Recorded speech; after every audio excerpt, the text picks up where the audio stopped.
मित्रांनो, माझे नाव कुमार आहे. माझे वय 21 वर्षे आहे.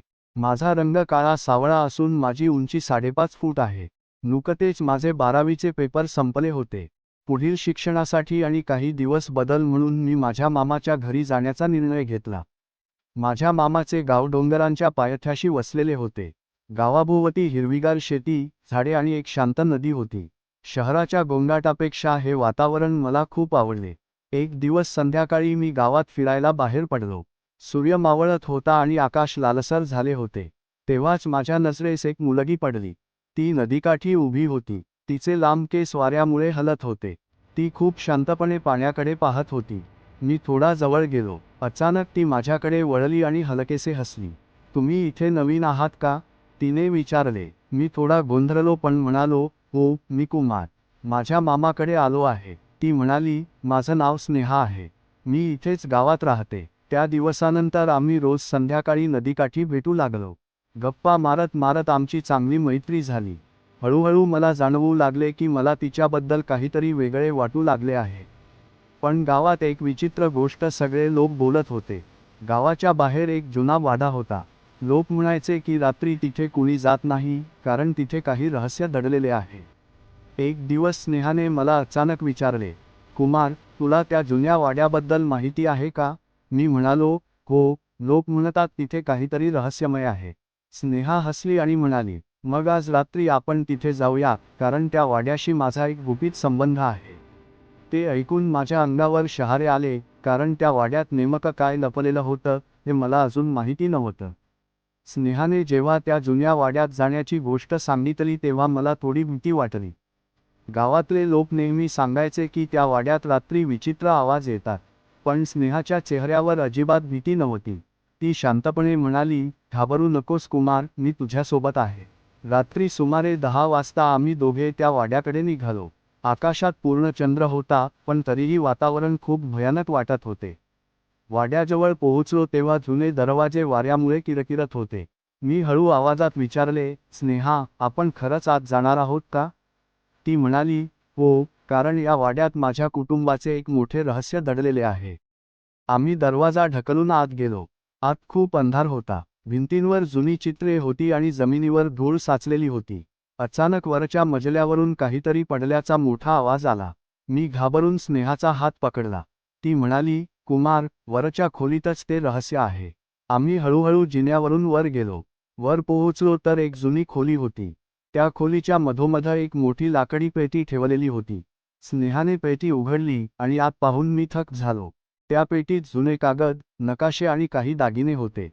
स्नेहा हळू आवाजात म्हणाली, "कुमार, हा वाडा आणि हे सर्व माझ्या आजोबांचे आहे. पण काही लोकांनी हे सगळं बेकायदेशीरपणे घेतलं. या कागदांमध्ये सगळा पुरावा आहे." मी आश्चर्याने तिच्याकडे पाहत होतो. तेवढ्यात अचानक मागून पावलांचा आवाज आला. आम्ही दोघे वळून पाहिले आणि दरवाजात एक माणूस उभा होता. तो रागाने म्हणाला, "तुम्ही दोघे इथे काय करत आहात?" आता खरी अडचण सुरू होणार होती. दरवाजात उभा असलेला तो माणूस हळूहळू आमच्याकडे चालत आला. त्याच्या चेहऱ्यावर राग स्पष्ट दिसत होता. मी घाबरत विचारले, "तुम्ही कोण आहात?" तो जोरात हसला आणि म्हणाला, "हा वाडा माझा आहे आणि इथे येण्याची तुमची हिंमत कशी झाली?" स्नेहा अचानक पुढे आली आणि ठाम आवाजात म्हणाली, "खोटं बोलू नका. हा वाडा माझ्या आजोबांचा आहे आणि या पेटीत त्याचा पुरावा आहे." ते ऐकून त्या माणसाचा चेहरा बदलला. तो रागाने ओरडला, "ती पेटी मला द्या." तो आमच्याकडे धावून येणार इतक्यात मी पटकन पेटी उचलली आणि स्नेहाला म्हणालो, "चल, लवकर खाली जाऊया." आम्ही दोघे जिन्यावरून खाली धावत सुटलो. मागून त्या माणसाचे पायांचे आवाज येत होते. वाड्याच्या बाहेर येताच आम्ही जोरात धावत गावाच्या दिशेने निघालो. काही वेळाने आम्ही नदीकाठी थांबलो. दोघेही धापा टाकत होतो. स्नेहा माझ्याकडे पाहून म्हणाली, "कुमार, आज तू नसतास तर मी हे कधीच करू शकले नसते."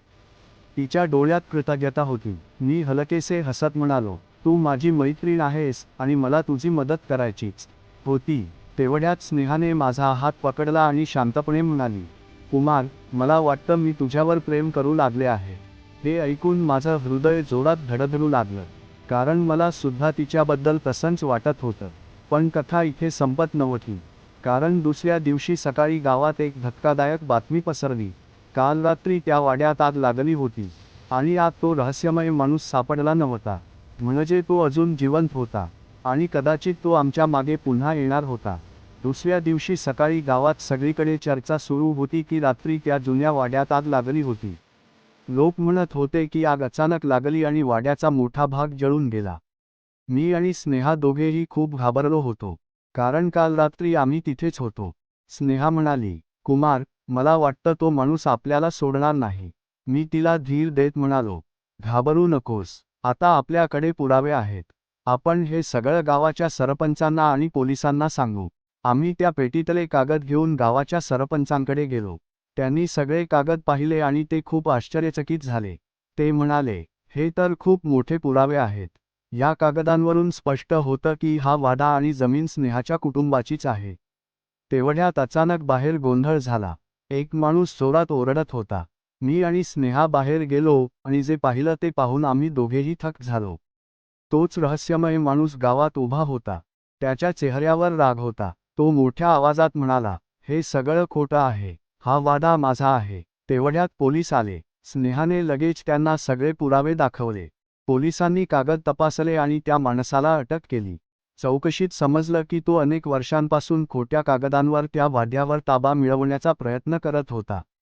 शेवटी न्याय झाला. काही महिन्यांनी तो वाडा पुन्हा दुरुस्त करण्यात आला आणि तो स्नेहाच्या कुटुंबाला परत मिळाला.